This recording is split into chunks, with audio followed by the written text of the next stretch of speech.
Welcome to the Sacred Unweaving podcast with Holly Hope, where we embrace the beauty perspective as we unravel sacred truths in order to weave a more embodied human experience. Join us for these raw, open conversations of rituals and practices that can be applied to everyday life.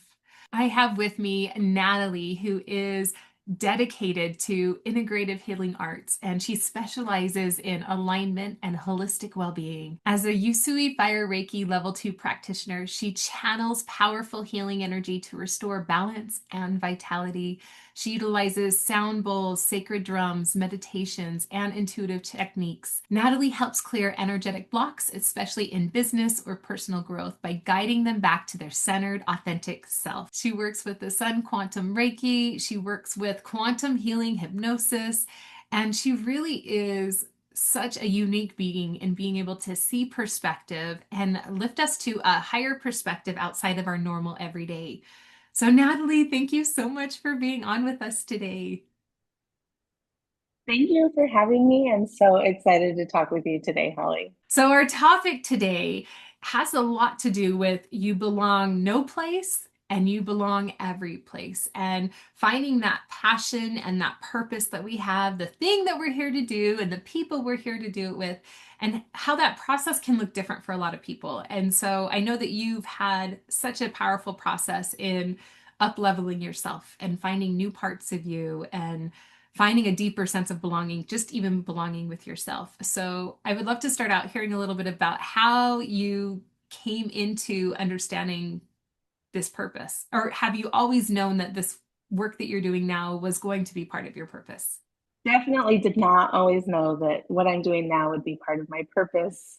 I like to say that I felt like a star that often was trying to be fit into a round, instead of square peg, round hole. I felt like a star trying to be shoved into a round hole. And since embodying myself and just walking in my authentic path, I feel like I am shining like the bright star, and that we're all bright stars, and that we should no longer force our pointy, sharp, beautiful rays of light into these little holes that society wants to put us in. What was it for you that helped to shed some of those beliefs that you have to cut off all your points? Everyone's journey is just that, a journey. And the trigger point for me was definitely leaving a domestic situation. And when you have nothing but your children and you have to rebuild, things get very, they get fuzzy, but they also get very clear, right? And so healing from the situation that I had allowed myself to be put in started, I started unpacking the stories that I had been told my whole life, and realizing that I was trying to fit into a place that wasn't right for me. And everyone says when you're in your purpose, know your purpose, know your why. And and I never understood, like, okay, so how do I find that purpose? How do I find that why?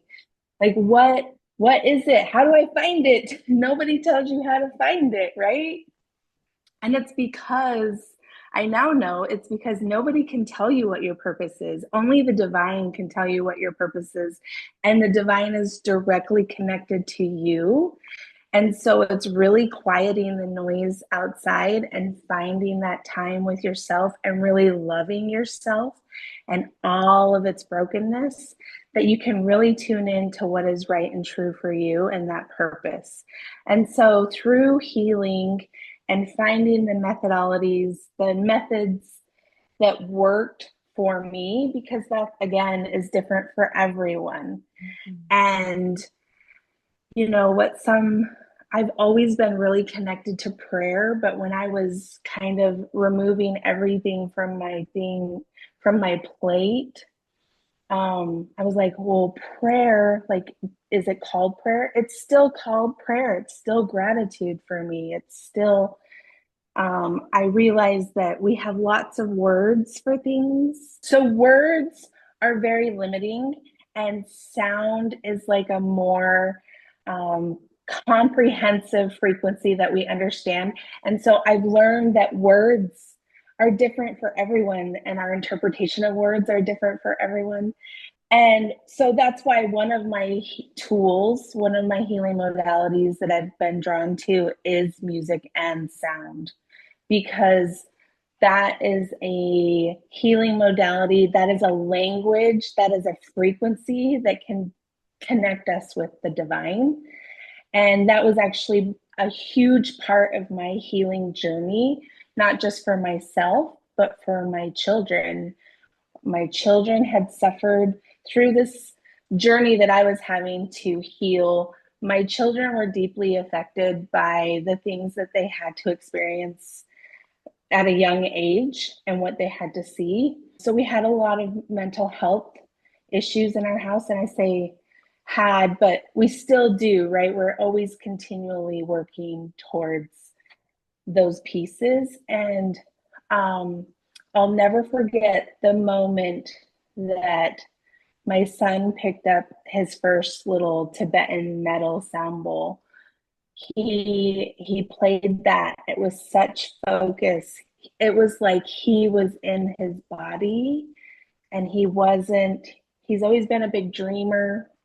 He often goes to a place I call Micah Land, because he'll be imagining, and it's like, oh, Micah, are you in Micah Land, or are you here? Like, come back, come back. And he was just suffering from some mental health issues. And we found that when he was really spiraling and really not in his body and like struggling, we found that if he could just focus on making the sound, because you really have to be connected to yourself to make those small bowls sing. And And sure enough, that was the thing. I'd sit him on the couch and I'd hand it to him and I said, make it sing. And it was just enough for him to quiet the noise and quiet the mind and focus on the one thing. And then that sound reverberates still to this day. He'll be like, Mom, do your sound bowls. And he'll just lay there. And I can just see his whole body get electric with the sound and the tonality, just clearing his chakras, clearing his energy fields, and getting out all the interrupters that are causing him distress and helping him to just be better. And so that it just became something that I loved, because not only did I love it, but it was helping those that I loved. And so then I just started offering it to others, because you share things with others that you're deeply connected with, right? And that work for you. And so that is kind of how I got started with the wellness and alternative holistic healing, was with sound. Now, growing up, I played cello since I was 10. And so I have a musical background. I've always really been pulled to music. And now I know why. It's because it's the one place where your consciousness gets completely bypassed, and it's this connection that you always have. I always say the universal language is sound, more so than words, more so than even physical interactions. It's literally that frequency, because we all know that we feel and we hear it the same. I love that you That's mentioned right. interrupters too. The things that are interrupting the frequency, the things that are interrupting his life, and he has to stop and process in order to start moving forward. We can call them problems or challenges, but really they're just interrupters or course correctors or whatever you want to call it. And sometimes we can't see the forest through the trees because of it, right? We get super focused on that interrupter, and we lose our purpose path. Our purpose can't ever be taken from us. You're not ever going to lose what's meant to be yours. And so when you get focused on those interrupters, your purpose and your blessings and all of the good things are still there waiting for you. It's just a matter of a redirection or a clearing. And so that's really what all of the tools, whether it's clearing a negative perspective or doing a quantum healing session, it's really to help you clear all those interrupters so you can get back to your purpose. And if you don't know what that purpose is, it's getting back to yourself, right? So you can quiet the mind, you can quiet the noise, you can quiet the stories and all the shoulda, woulda, coulda. People have said don't should all over yourself. I think I heard it first from Tony Robbins, but I we do that constantly, like as parents, as family members, as just people in society. It's like all of these expectations, but what about the expectation we put on ourselves as well? Like we're people pleasers and perfectionists, and all of a sudden it's like, why does that matter? Does it matter? Does it matter? I love that. With my two grandbabies living in my house, I often will see something or experiencing something in their little family, and I'm like, oh, you shouldn't do that.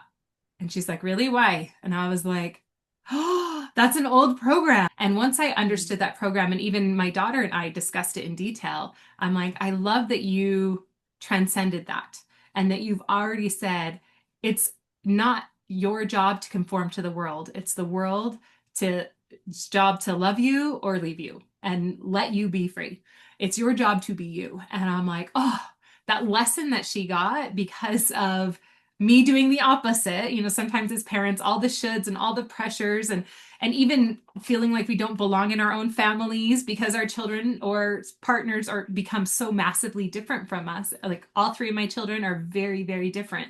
And we don't even like the same things. We don't even like the same foods. And I'm like, how is this possible? You lived in my home for all these years. We did these things and I fed you, but now you don't like any of it. As adult children now, it's really interesting to see, especially talking about that belonging.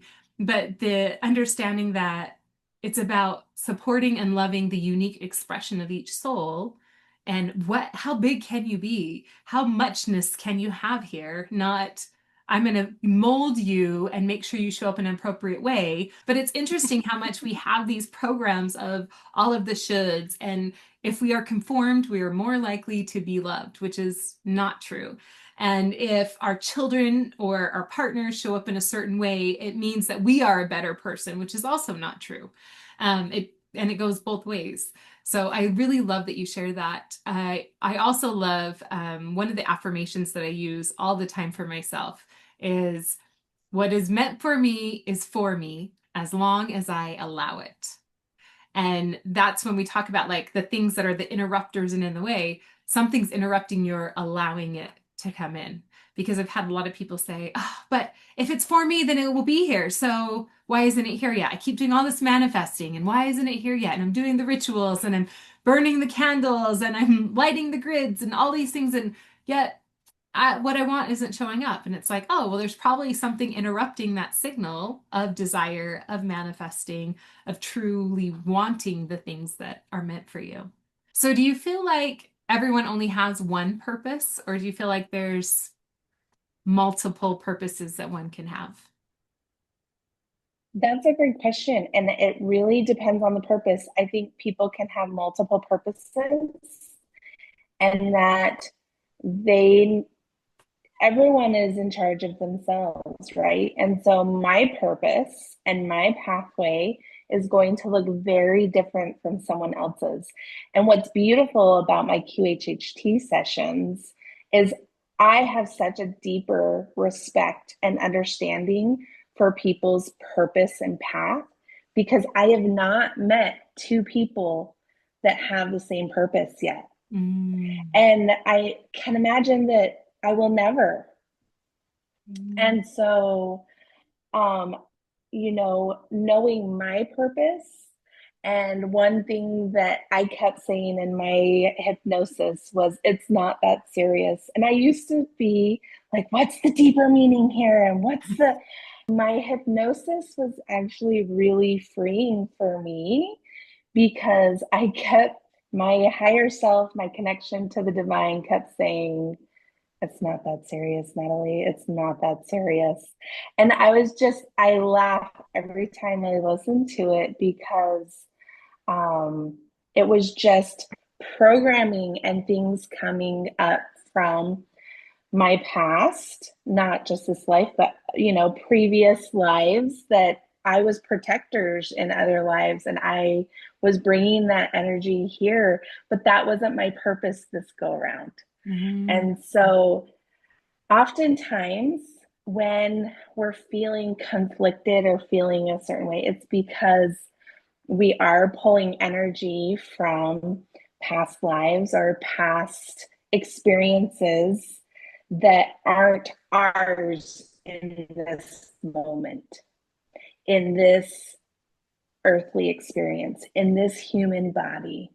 And I think getting really quiet with oneself and having a quantum healing hypnosis with someone that is a facilitator that's strictly there for your benefit, right? That's one thing when I set the intention for my space, is that I am here just to facilitate your experience, because I'm not here to interpret. I am not that person. I am not divine. I am not source. I am only source for myself and divine for myself. And you ultimately have that connection and that knowing for yourself. And yeah, I think if you're feeling like you have multiple purposes, and then that probably is true. You could be here to be a protector, but also to have a specific family, or to learn a specific thing, or to heal ancestral traumas that have happened. Like, I do think that we are here to, we've made specific contracts and agreements to have this experience.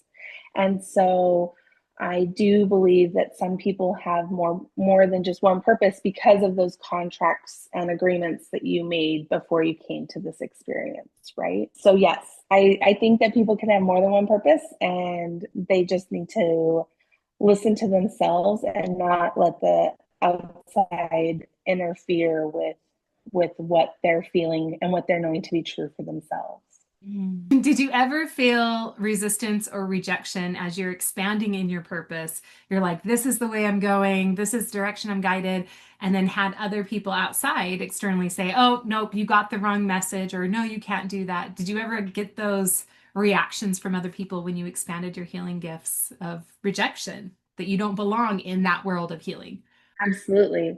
And it's actually a constant, because hypnosis is not readily accepted in the environment that I live in. It's considered, it can be considered demonic, and opening oneself up in a way to allow negative energies to come in. I see it differently. I see it as we pull in what we attract, and if there's negative energy, it needs to be looked at, and we can only pull in what we reflect. And so it's probably something that needs to be healed. I am a facilitator of light, and so I don't invite any of that energy into the space. So it's a very safe space. But dealing with the rejection, again, I go back to, like, it's not that serious. I'm not here to change anyone's mind. So if they have a very specific opinion, they get to keep that opinion, and it's not mine to change. So again, I don't know their purpose or their pathway, or where they are on their enlightenment and where they are in their ascension. And until they're open to understanding their deeper purpose and path, and if they want to have that conversation with me, then I'm open to that conversation. But if they start to attack, then it's clearly not meant to be a conversation, and it's meant to shame or guilt me. And I just don't have time or energy for that. So I can love them where they are, and I can let them go on their pathway and be here if they would like, connection and a discussion. But I am not going to take it personally. I mean, it's work. Sometimes I do cry, and then I wake up and I meditate, and I'm like, it's, you know what? It has nothing to do with me. Mm. And I love them for where they are and where they're at. If and when we need to have a conversation down the road, then we can have that conversation. Because one great thing about this life is every day we wake up, we get to try again, and we can be whatever, whoever we want every day. And we can change our minds, and we can grow, in leaps and bounds in moments. And I'm a deep believer of that. Back to that purpose, right? Your purpose, you can completely mess up your life and be off your purpose, and then wake up and be like, what am I doing? And guess what? Source, universe, God, spirit, whoever you believe in, whatever divine connection you have, they are there to give it to you. You quiet the mind, they give it to you piece by piece. Because if we were to drink from the fire hose, we would drown. They're not going to give it to you in a fire hose. Yeah. Well, and also I think So, it makes sense because you only can learn so much at a time, and it's what you're able to receive at that time with all the experiences you have, which is why I think a lot of us, as we're finding our purpose, it's very zigzaggy, swirly, reverse back, up, down. It's not a linear path of, oh, this is always what I was meant to do. I know for me, like if I look at my past, I literally have had people say, "Oh, do you regret this or that?" And I'm like, "No, I don't," because it was in a lot of the painful choices I made that were actually always on the path. Even when I was sexually assaulted at 14, I remember thinking, because I really loved Oprah. A lot of people used to joke and call me Holly Hopra. But I loved Oprah and I loved the inspirational stories.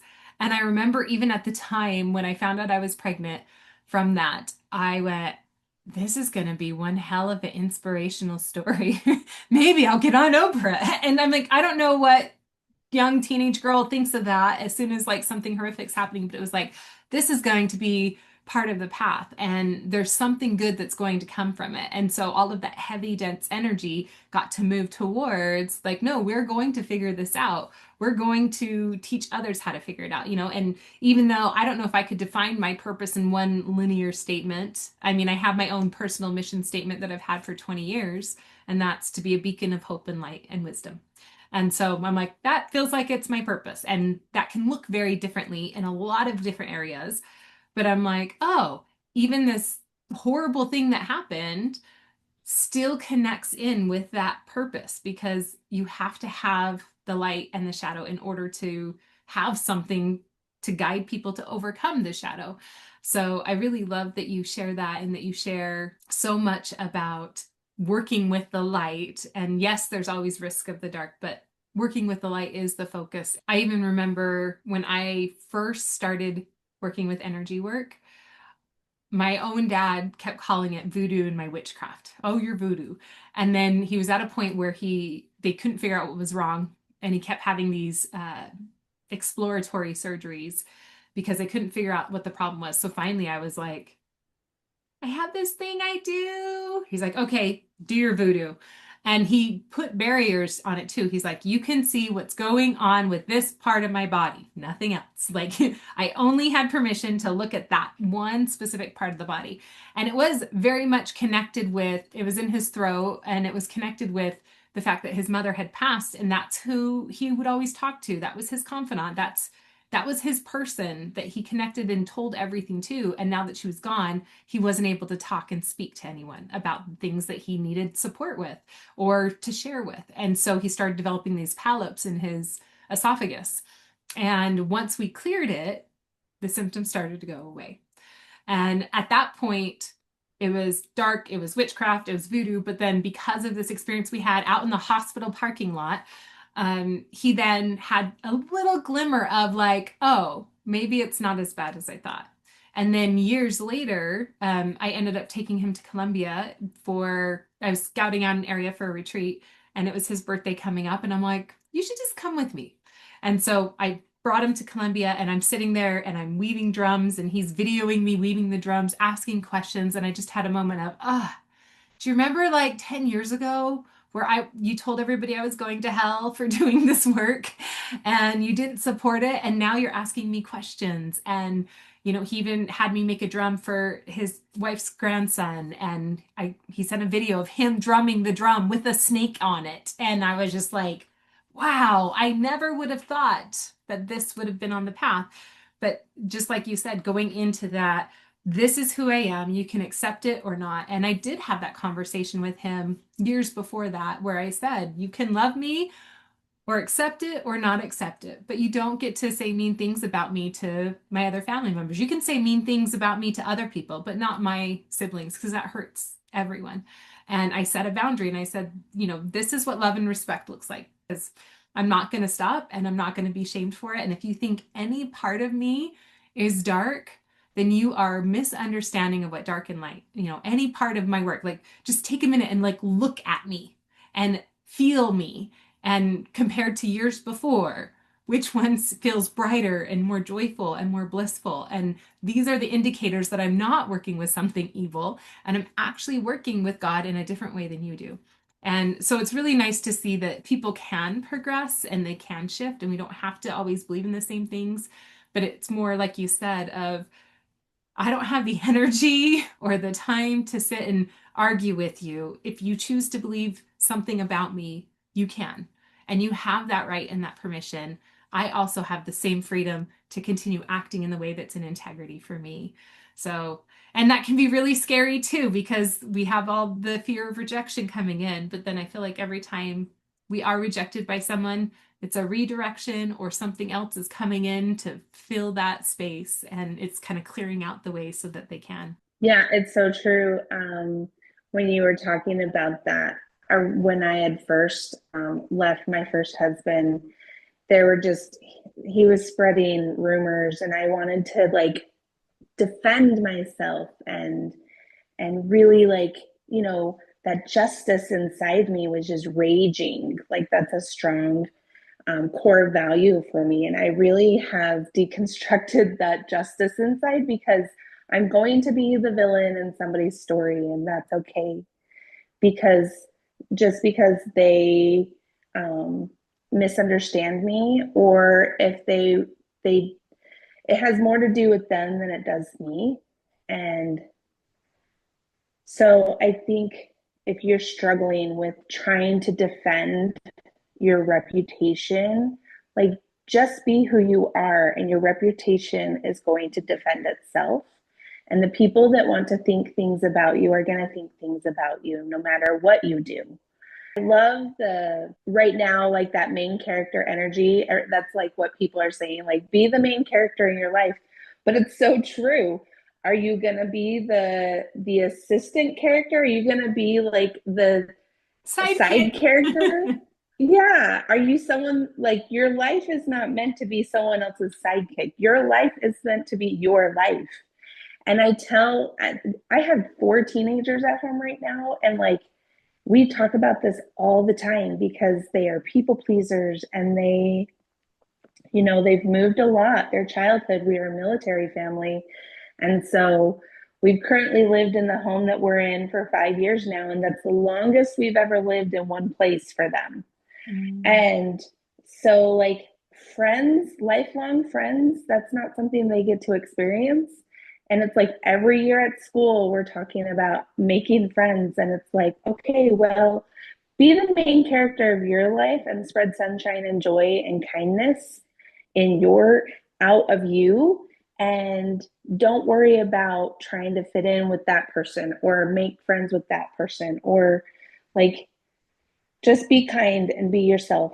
And this has actually been a year that um, they all have a friend or two, right? We only need 1 or 2 people to be like, okay, I belong. Yes. I Yeah, that was one thing when I was doing the practitioner stuff with you, that I was searching for community, because I didn't feel like I had that anymore. Because I had just like shifted so much that I didn't feel like I had people that I could talk to about all of this whole huge universe, right? And one thing that you have given me is that confidence to, one, just shine like a star, But also, I now have brothers and sisters that I connect with on such a soul level that's like community like no other. And now I see that community when I meet people. I can immediately sense like, okay, are we gonna have a soul connection or is this just this earthly moment connection, right? And so Mhm. it's it's one thing that I've been incredibly grateful for with the practitioner training and that experience. Mhm. We've been blessed to have your beautiful light circulating and inspiring and sharing ideas. I love it. Speaking of sharing, I wanted to touch on, so in your human design, you're a projector. Yes, yes. And that, so learning that I was a projector was actually a huge relief because as a projector, we're often told that we're lazy, but we don't create our own energy and we're not here to, um, our job is to observe and give feedback. Mm. And I have done that my whole life and I've always given feedback where it's not always welcome, right? That'll give you a lot more And rejection and abandonment trauma. for sure, especially because projectors are supposed to wait for the invitation, but not just idly by. We don't just wait idly by. And but one thing that I've learned is I have to work with my energy, and when it's high, it's high, and when it's low, I honor that. And so if I have a really big event or something that I've worked towards, and I already know that after that, I am going to have to retreat and have alone time. And it's been the most freeing.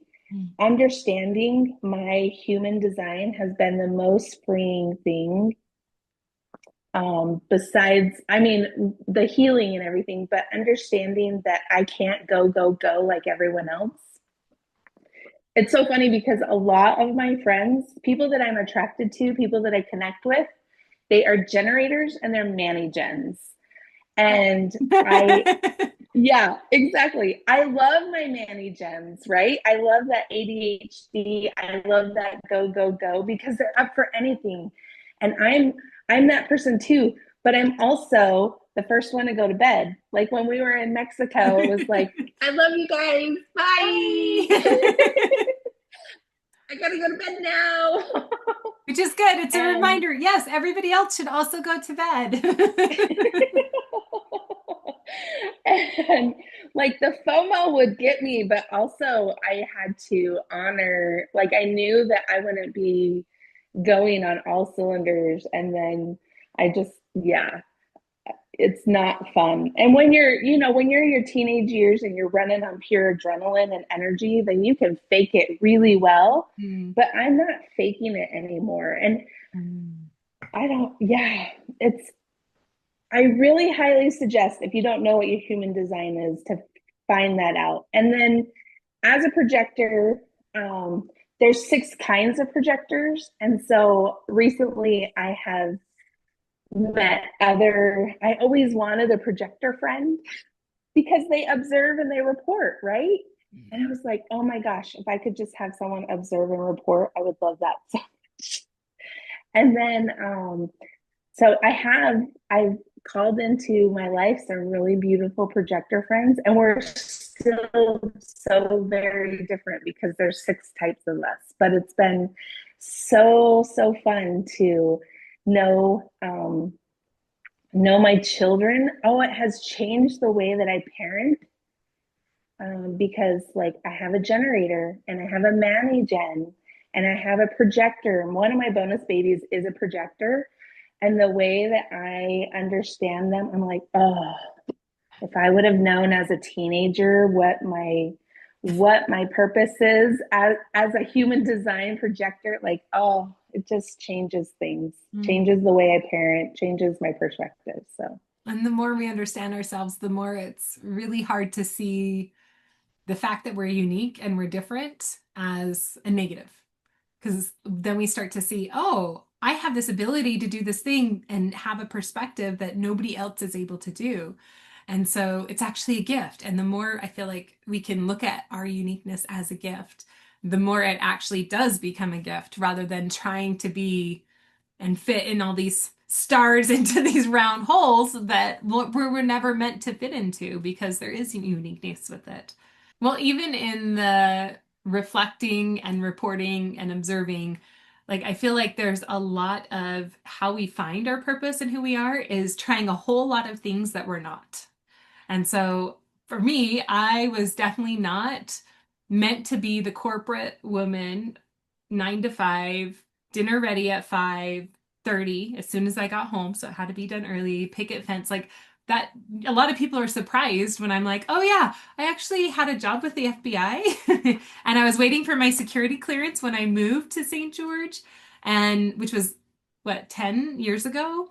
I finally got my security clearance, and they're like, okay, your job is available. You can move. You're gonna be here, pencil skirt and heels and a gun. And like, yeah.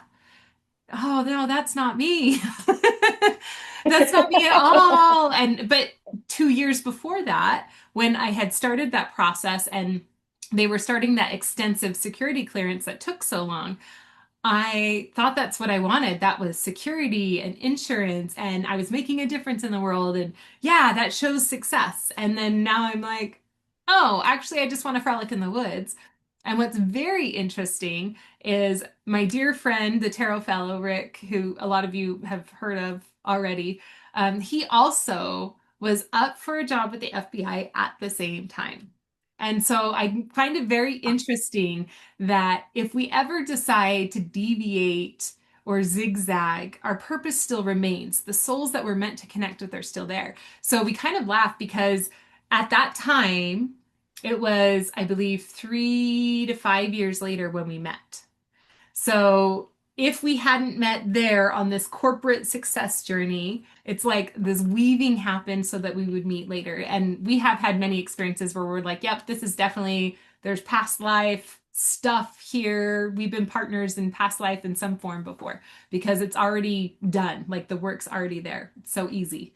And that just kind of goes back to like the hypnotherapy for me when you were talking of like, oh, there's things that are not for this time. Like, I didn't need to learn how to build a partnership with this man who we had a business together at one point. We will again in the future. We do a lot of collaborations with, and spiritually, we're connected and answer questions and brain dumps and all the things, even in our dreams. But that work had already been done in another lifetime. That wasn't the work for this lifetime, but it was a gift that we got to bring in. So sometimes it's not always about going into your past to see what you need to heal. Sometimes it's about see what's already there, what's already a gift, what's already developed in your soul so that you can use it to expand and develop something else. So I really love that you shared those pieces of it.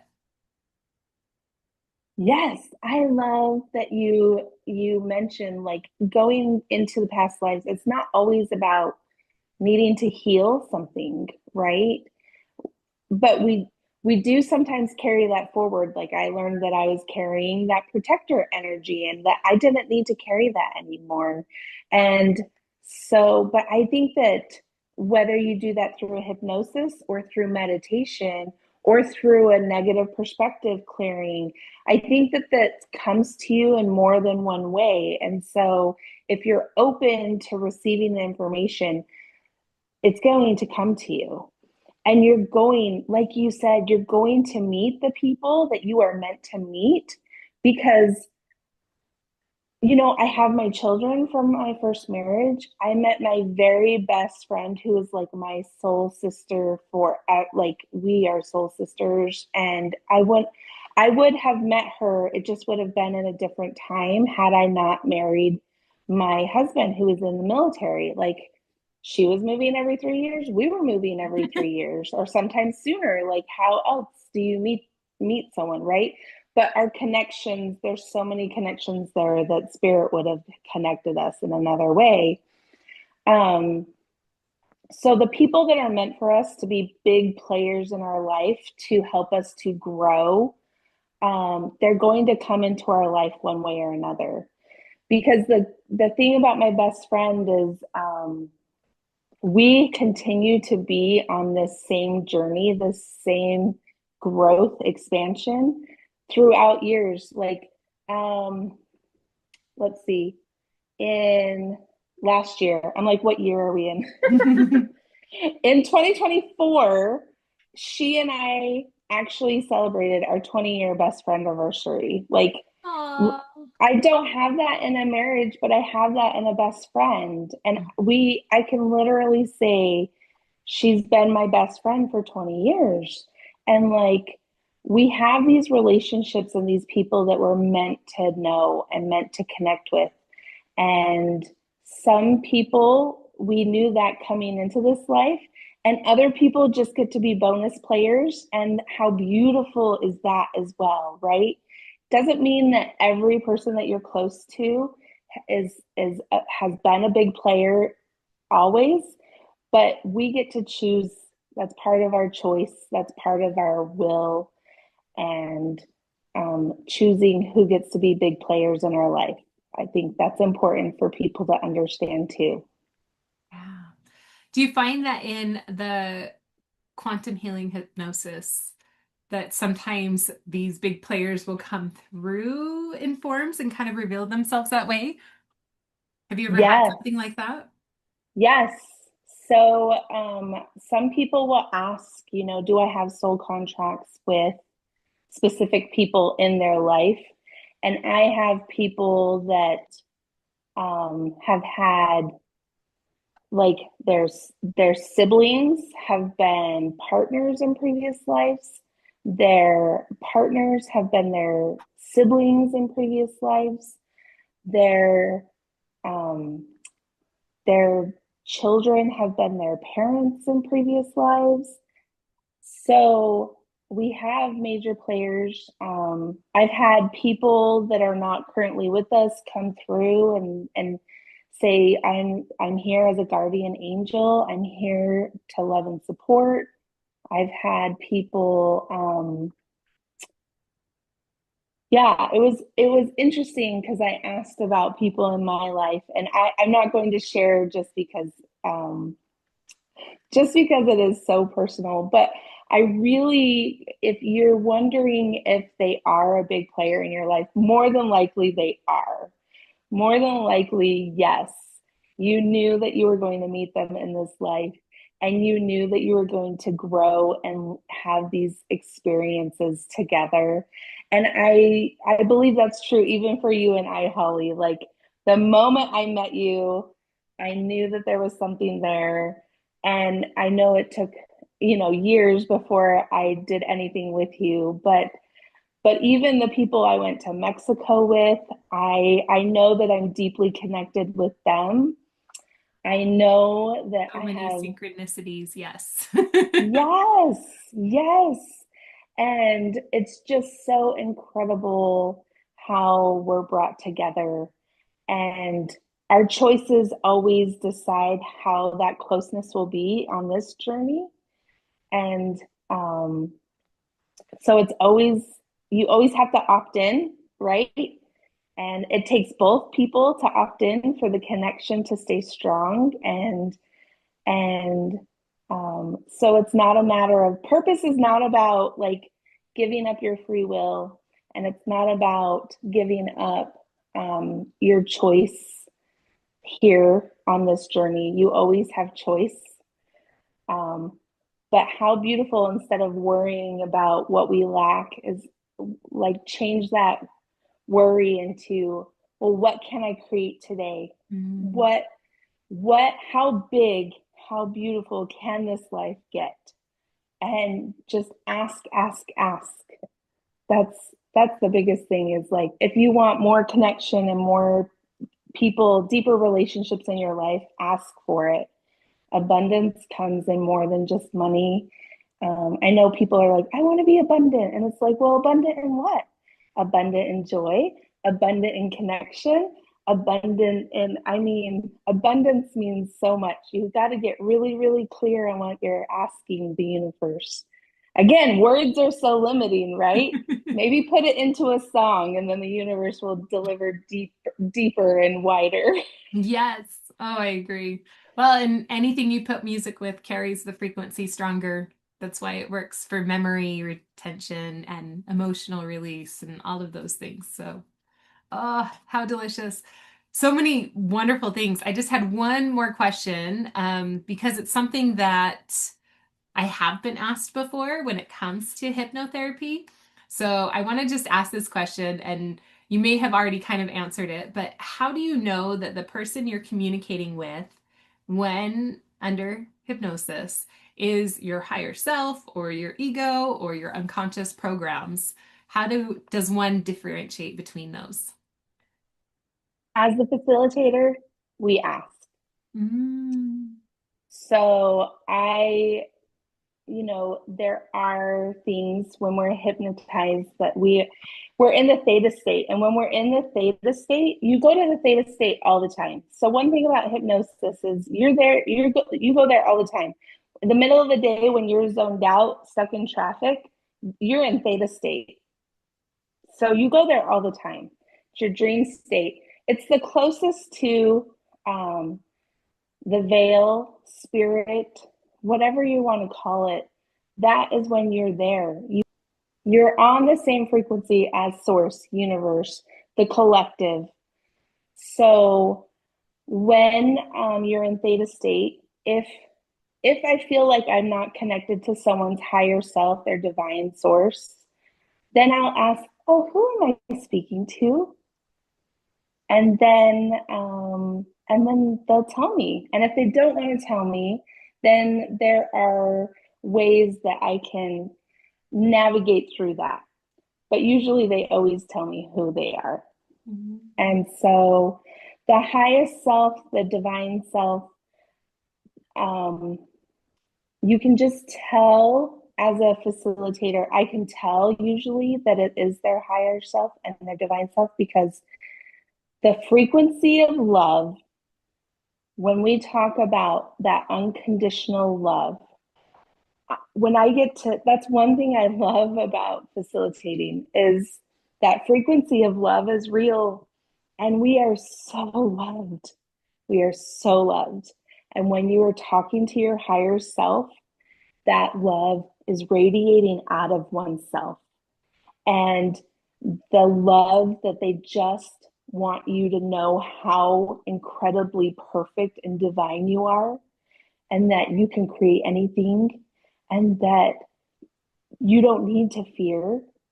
Like the fear not is real. Like love, when you're in your divine self and connected, that is the overwhelming theme through a lot of sessions is just how much you are loved. They need to know how much they are loved, how beautiful they are. Just divinely energy, they're just divine energy.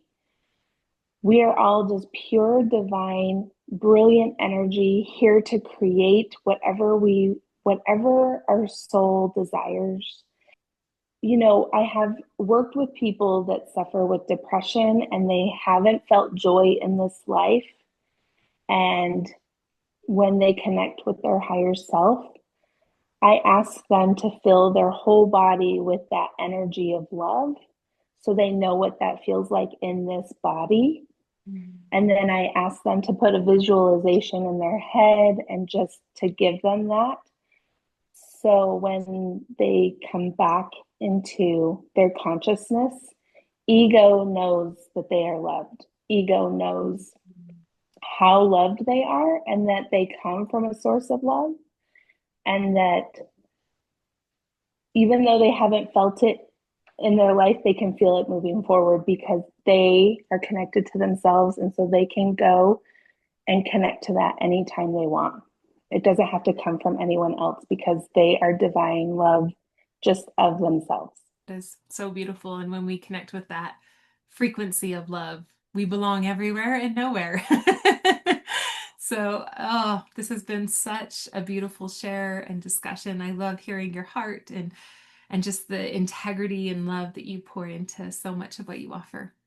So thank you for being on. If Thank people you. want to find you, they can go to my website, thebeautyperspective.com/practitioners. Is there any other way you would like to have people get in touch with you? So, my website, Desert Dwelling Living, you can go to offered services if you'd like to schedule with me, or I'm on Instagram and Facebook. And so, Natalie Ruth Wellbeing is also a place that I'm at for just my wellness. If you go to Desert Dwelling Living, you might get a lot of 3D realtor stuff. But just know that on the website, you can find all the wellness offerings that I do. Beautiful. I love how you bridged and incorporated that. And I'm sure we'll talk more about that on the next time we chat. Yes. Well, thank you for being on. Thank you for listening to the Sacred Unweaving podcast. Thank you for those of you who listened in, and looking forward to hearing how you unweave and unravel so much of your own journey as you connect and align with your own purpose and know that you belong with all the love. Thank you. Thank you. Thank you so much, Thank Natalie. you.